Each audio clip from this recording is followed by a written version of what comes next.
Welcome to the Arts and Science Center for Southeast Arkansas and the opening of this exhibition of the work by Robert Reep and Tom Richard. No exhibition is possible without sponsors, and we thank Simmons Bank. Curator Courtney Taylor has brought together another exciting exhibition. Bombs, Bones, and Bacteria is aesthetically stunning, provocative, and playful. Please join me in welcoming Courtney Taylor. Good evening. Thank you so much for coming out. I'm Assistant Director and Curator here at the Arts and Science Center, and I'm so excited to open this exhibition.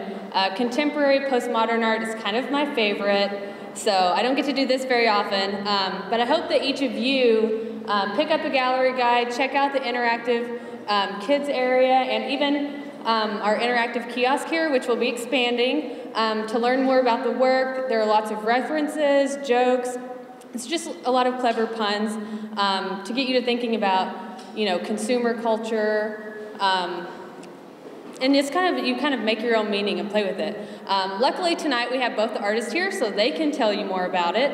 Robert Reep runs the Chroma Gallery in Little Rock, and he earned his MA and MFA from the University of Arkansas in Little Rock, and this is Robert Reep, and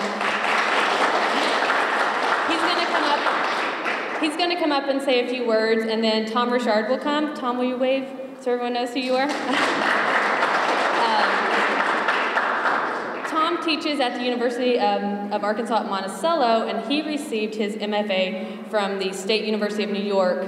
So please welcome Robert Reep. Let me get a little business out of the way here first, if you'll indulge me. All right. Everybody say cheese. All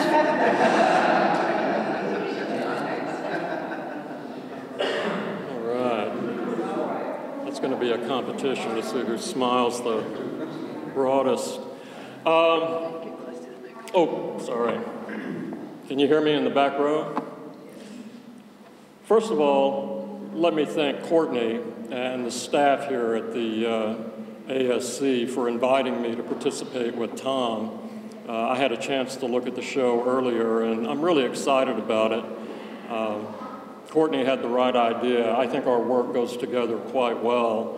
I see a lot of repeated imagery as I'm looking around here, and I've been following Tom's work for a while, and he's a really exciting artist, so to have an opportunity to show with him is quite a thrill, so thanks, Tom, I appreciate it. By the way, Tom won the coin toss and deferred to the second half, and that's why I'm going first. Let me tell you a little bit about my art. Primarily, the common thread is found material. Now, what I mean by that is that I like to use things that are readily available. I don't want to have to search far and wide for it. Kroger is essentially my art supply store. As you'll look around and see our works, you're going to find Tom using imagery of recognizable forms, toys, coins, things of that nature. You'll see me using some of those actual forms. I've gone from being more of a picture maker to being more of an object maker. I rarely start with a blank slate anymore. Normally what I do is go back and look through my supply of older works. I try to find things that I think are still relevant, things that excite me, things that I want to revisit, and then I will add to that with things that are more current, things that, again, that I have readily available, whatever it might be. It might be a coffee filter, might be a paper towel, might be bones from my chicken dinner. Literally coins. You'll see that I've got coins in a piece over here. I think it's always good that people can evaluate the true value of your work by actually using money in your work. So that's at least 33 cents over there, and maybe more. It does go up in value.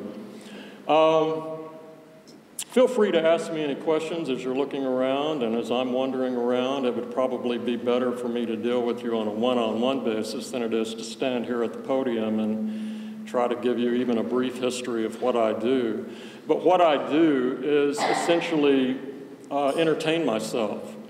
I mean, that's the whole point in making the art as far as I'm concerned. If I'm not having fun with it, then it's really rather pointless. And I'm hoping that by sharing it with an audience, they're going to have fun with it too. I'm not so concerned about theme. I'm not so concerned about message. I am interested in conversation. I mean, that's essentially the way I look at my artwork and really anybody's artwork. We're having a conversation. Now, what you bring to that conversation might be something completely unexpected, but that's good. And that's what's exciting about using the materials that I use, is that it's a common vocabulary. You've all dealt with the stuff that you'll find here. You've got coffee filters within arm's reach. You've got paper towels. You've got toys. You've got CDs. You've got all of these kinds of things as part of your daily activity, and so do I.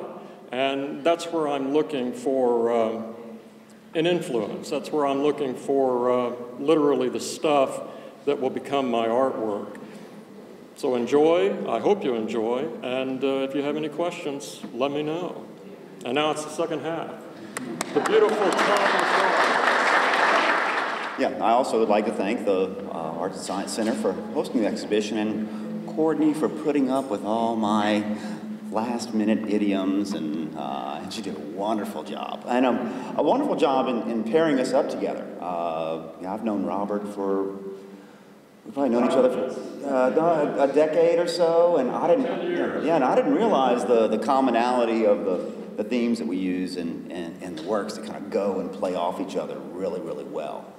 So again, great job in doing so. Yeah, my work is really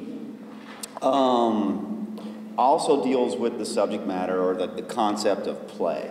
And around the corner here, if you haven't noticed, there's an opportunity to play with the imagery for both my work and Robert's work, to create your own piece. And that notion of playfulness, I want to be very evident in the work, but also sometimes there kind of exists within the work some sinisterness, some over-intellectualizing things, some concepts of complete precision, and then some concepts of really haphazard play.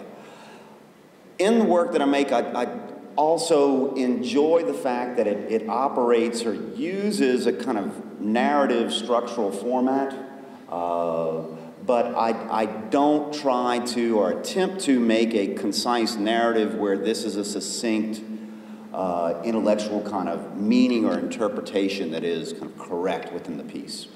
So oftentimes when I begin a piece in my studio, I'll be working on multiple pieces at the same time, you know, anywhere from 5 to 50 of different multiple sizes, where, you know, like the salmonella showed up here on these blocks, but then they also were included in other pieces where the salmonella would pop up at different times of the production.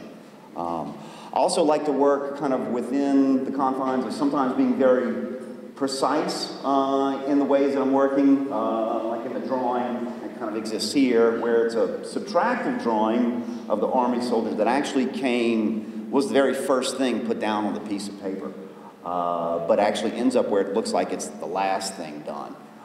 And then begin to progress through where I'll find different sources, some that are high, where almost each and every piece has some sort of art historical reference from a cupcake or a muffin that is reminiscent of Monet's Haystacks, which that kind of simple kind of allusion back to that. So sometimes sometimes also my allusions take on even a kind of higher form, very intellectual form of organizational diagrams, of arc diagrams here, you know, kind of family structured trees here.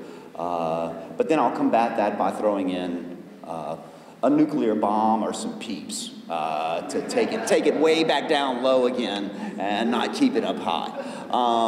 So again, I would like to invite you to, you know, also participate with the piece. Again, I'm not trying to make here's one succinct interpretational meaning, but I really feel the viewer adds a lot to the interpretation and how that piece kind of finishes itself in your brain instead of in my brain, because I don't know where it's going in mine.